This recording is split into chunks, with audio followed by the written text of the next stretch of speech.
Dans la mythologie grecque, Dionysos est le dieu de la vigne, du vin et de ses excès, de la folie et de la démesure. Il est une figure majeure de la religion grecque et un dieu de première importance au sein de l'orphisme. Les hymnes orphiques comportent de très nombreuses prières en son honneur et s'organisent pour donner une image de l'ordre du monde naturel et moral, qui montre que dans cet ordre, Dionysos joue un rôle particulier.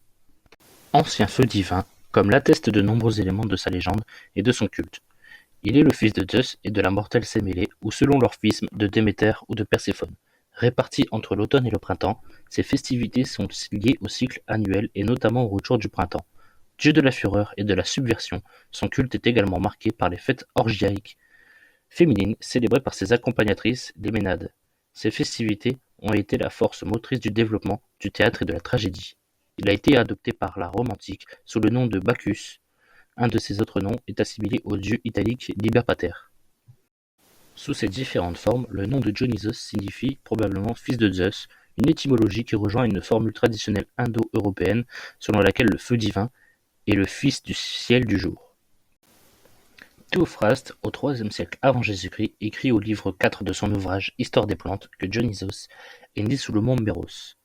Dans le Pakistan actuel, Dionysos est le seul dieu d'une mère mortelle, d'Éomère et Hésiode. Il est présenté comme le fils de Zeus et de Sémélé. Fille de roi de Thèbes, Cadmos et d'Harmonie, plus précisément, le récit de sa conception montre que Dionysos est né de la terre frappée par la foudre, la terre-mère fécondée par l'éclair céleste du dieu ciel, naissance caractéristique d'un feu divin. Poussée par Héra, jalouse déguisant sa nourrice, Sémélé demande à contempler Zeus, de qui elle est enceinte dans toute sa majesté. Incapable de supporter cette vue, Sémélé trouve la mort. Zeus tire alors son fils du ventre de sa mère et, s'entaillant la cuisse, y coule l'enfant pour mener sa gestation à terme. Ce récit de la gestation de Dionysos dans la cuisse de Zeus recouvre un noyau mythique très ancien. Le feu allumé par la foudre est essentiellement fils du ciel. Le ciel est à la fois son père et sa mère, tandis que la terre n'a qu'un rôle passif dans l'opération. Dans la version orphique du mythe, Dionysos Zagreus est le fils de Perséphone et Zeus. Héra, jalouse, demande aux titans de se débarrasser du nouveau-né. Ceux-ci coupent donc Dionysos en morceaux et le font cuire dans une marmite. Athéna ramasse pourtant son cœur et le donne à Zeus, qui en féconde ensuite Sémélé. Dans les deux cas, Dionysos connaît deux naissances, ce qui explique l'une de ses épithètes, deux fois né. Pour le soustraire à la vengeance d'Héra, il est confié à Ino, sœur de Sémélé, et à son époux Athamas.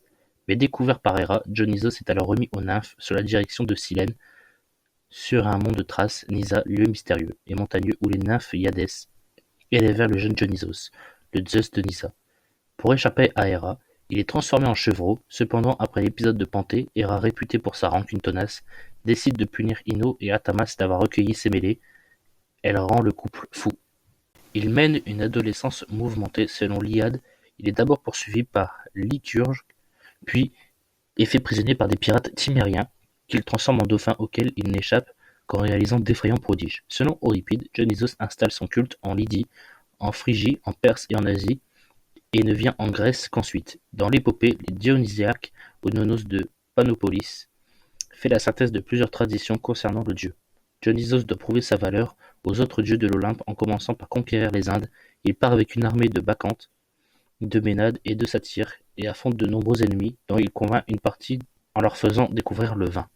En Grèce, le culte de Dionysos excite d'abord les railleries et il doit châtier les filles d'Argos près d'Éleuthère ainsi que Panthée, roi de Thèbes. Pour cela, Dionysos est, avec Apollon, un dieu qui se manifeste par épiphanie. Éternel voyageur, il surgit par surprise. Il se présente toujours comme un étranger, courant le risque de ne pas être reconnu. Désireux d'aller visiter sa mère aux enfers, Dionysos demande l'aide d'un guide, Prosymnos, qui accepte de lui montrer le chemin en plongeant avec lui dans le lac de Lerne, qui communique avec le royaume d'Hadès. Ce plongeon est associé à de nombreux rites initiatiques en Grèce ancienne, généralement liés au passage de l'adolescence à l'âge adulte, et donc aussi aux amours entre un aîné, Éraste, et un cadet, Héromène. Prosymnos accepte ainsi d'aider le jeune dieu, mais exige en échange que celui-ci, lorsqu'il serait de retour, lui accorde ses faveurs. Mais lorsque Dionysos revient des enfers, Prosymnos, lui, est mort. Le dieu décide de tenir son engagement malgré tout. Il taille un morceau de figuier en forme de phallus et s'acquitte de sa dette sur la tombe de Prosymnos. Revenu des enfers, Dionysos avait également arraché Sémélé au royaume des ombres. Il la transporta dans l'Olympe grâce à Hestia, qui lui cède sa place, où elle devint immortelle sous le nom de Thionée.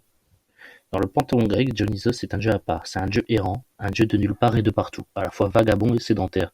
Il représente la figure de l'autre, ce qui est différent, déroutant, déconcertant, anatomique. Il est rarement associé à la jante olympienne et se contente de prendre part à la gigantomachie et négocie auprès d'Héphaïstos la libération d'Héra, prise au piège par ce dernier.